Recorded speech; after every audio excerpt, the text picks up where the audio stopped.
नमस्कार, मैं रमाकांत गुप्ता और आप देख रहे हैं नेशन 24 न्यूज। खबर कानपुर देहात से। निजीकरण बंद करो, बंद करो, बंद करो। कौन चलाता? हम चलाते, हम चलाते। मजदूरों का दुश्मन। अगर इस पे हमारी सरकार ने कोई उचित बात नहीं की तो आगे भी हम मजबूर हो की जो काम में रुकावटें आ रही हैं हमारे या पूरे समाज में, भारत में आंदोलन वगैरह करते हैं, उसको वो छीनना चाहिए, उस पे वो बैन लगाना चाहते हैं। Kanpur division insurance employees association के बैनर तले आज भारतीय जीवन बीमा निगम यानी LIC की पोखराया शाखा में कर्मचारियों ने जोरदार हड़ताल और विरोध प्रदर्शन किया। यह हड़ताल all India insurance employees association यानी AIIEA के आह्वान पर की गई। कर्मचारियों ने सरकार की नीतियों को बीमा उद्योग और कर्मचारियों के हितों के खिलाफ बताते हुए जमकर नारेबाजी की और अपनी मांगों को लेकर चेतावनी भी दी। 12 फरवरी 2026 को LIC की पोखराया शाखा कार्यालय में कामकाज ठप रहा। कर्मचारी सुबह से ही शाखा परिसर में एकत्रित हुए और दमनकारी श्रम संहिताओं के विरोध में सभा आयोजित की। कर्मचारियों का कहना है कि केंद्र सरकार की नीतियां सार्वजनिक क्षेत्र के बीमा उद्योग को कमजोर करने की सुनियोजित कोशिश का हिस्सा हैं।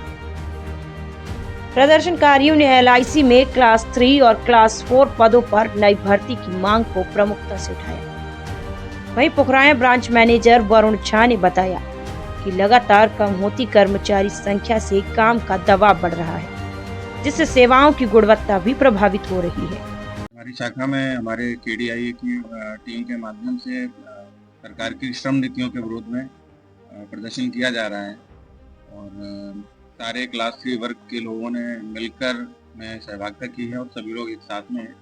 हम लोग भी उनके साथ में पूरी साथ में हैं और उनके साथ में संवेदना भी रखते हैं। और जो उनकी मुख्य मांगे हैं वो एक तो श्रम नीतियों में जो भी बदलाव होने वाले हैं या हो रहे हैं, उसके विरोध में इन्होंने ये सब विरोध में प्रदर्शन कर रहे हैं। दूसरा एक बड़ी महत्वपूर्ण मांग है कि हमारे यहाँ पे क्लास 3 और 4 का जो संवर्ग है, इसकी भर्ती काफ़ी समय से रुकी हुई है। तो वो एक भी बहुत महत्वपूर्ण मुद्दा है क्योंकि ज़्यादातर वर्ग जो हमारा क्लास 3 और 4 के माध्यम से ही होता है। और तीसरा ये रोजगार से भी जुड़ा हुआ एक महत्वपूर्ण मुद्दा है कि काफ़ी समय से यहाँ पे रिक्रूटमेंट रुका हुआ है, जो कि बाधित है। तो भी प्रॉपर रूप से संचालित किया जाए, भर्तियाँ फिर से हों, जिससे कि जो काम में रुकावटें आ रही हैं हमारे यहाँ शाखा में या पूरे समाज में, भारत में, वो सारी चीज़ें तो यही मुद्दा है और सभी लोगों का समर्थन है। हमारी सरकार को इस पर लोगों पर ध्यान देना चाहिए और जो भी सभी लोगों को ध्यान में रखते हुए जो भी इसमें सकारात्मक कार्य किए जा सकते हैं वो उसमें करें, मैं ऐसी अपेक्षा करता हूँ। वहीं शैलेंद्र द्विवेदी ने बताया कि सरकार अगर कर्मचारियों और बीमा उद्योग से जुड़े मुद्दों पर गंभीर है तो यूनानियों के साथ नियमित और व्यवस्थित वार्ता सत्र आयोजित किए जाएं। हमारी मांगे जायज है और इन्हें नजरअंदाज नहीं किया जा सकता। इसका कारण ये है कि भारत सरकार निरंतर हम लोगों के उद्योग को कमजोर कर रही है। इस इतने बड़े उपक्रम को, जो कि वित्त विभाग में सबसे ज्यादा पैसा देने वाली संस्था LIC संस्था है, उसका निजीकरण करने पर पूरा जोर दे रही है। हम लोगों के जो स्ट्राइक वगैरह, आंदोलन वगैरह करते हैं, उसको वो छीनना चाहते हैं, उसको उस पर वो बैन लगाना चाहते हैं कि किसी तरीके की कोई स्ट्राइक ही लोग न कर पाए। हमारे यहाँ क्लास 3, 4 में रिटायरमेंट बहुत ज़्यादा हो चुके हैं और जिसमें कि ये लोग भर्तियाँ नहीं कर रहे हैं, आउटसोर्सिंग के तरीके से ये यहाँ पे स्टाफ को रख रहे हैं। क्लास 4 में तो आज शायद बिल्कुल कोई सब स्टाफ की पोस्ट नहीं है, जो कि संविदा पे हम लोग रखे हुए हैं, लेकिन उसे भी ये समाप्त करके आउटसोर्सिंग माध्यम से ये अपना काम चलाना चाहते हैं। पूरी तरीके से ये इस बीमा उद्योग को चौपट करना चाहते हैं।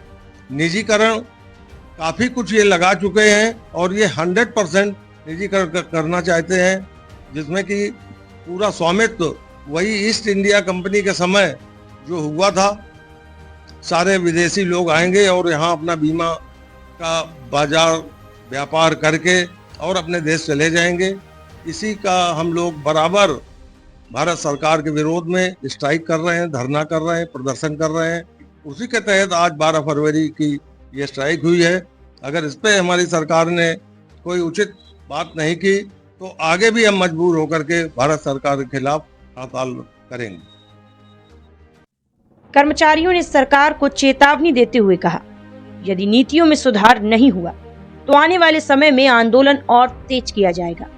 हड़ताल सभा में KDIEA के पूर्व उपाध्यक्ष शैलेंद्र द्विवेदी, RK यादव, श्रीमती निधि सोनकर, सूरज शुक्ला, नरेंद्र कुमार, सत्येंद्र श्रीवास्तव, निखिल द्विवेदी, कुमार नीलम, विमल कुमार, सौरभ सान्याल, हेमांशु दीक्षित, सुधीर कुमार, ब्रजेश कुमार, GP कुशवाहा और प्रशांत निगम सहित बड़ी संख्या में कर्मचारी मौजूद रहे। फिलहाल कर्मचारियों ने साफ कर दिया है कि यदि उनकी मांगों पर सकारात्मक पहल नहीं की गई तो संघर्ष का ये सिलसिला आगे भी जारी रहेगा। कानपुर देहात से रमाकांत गुप्ता की खास रिपोर्ट।